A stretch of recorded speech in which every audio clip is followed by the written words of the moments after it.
মোৰ অসমৰ নতুন পুৰুষ আৰু নতুন নাৰী, স্বদেশ আৰু স্বজাতিৰ বাবে তুমি আজি ভাবিবৰ হ'ল, তুমি আজি ভাবিবৰ হ'ল।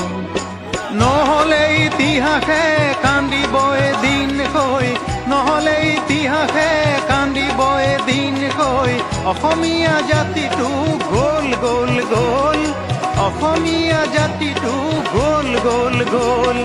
অ' মোৰ অসমৰ নতুন পুৰুষ আৰু নতুন নাৰী।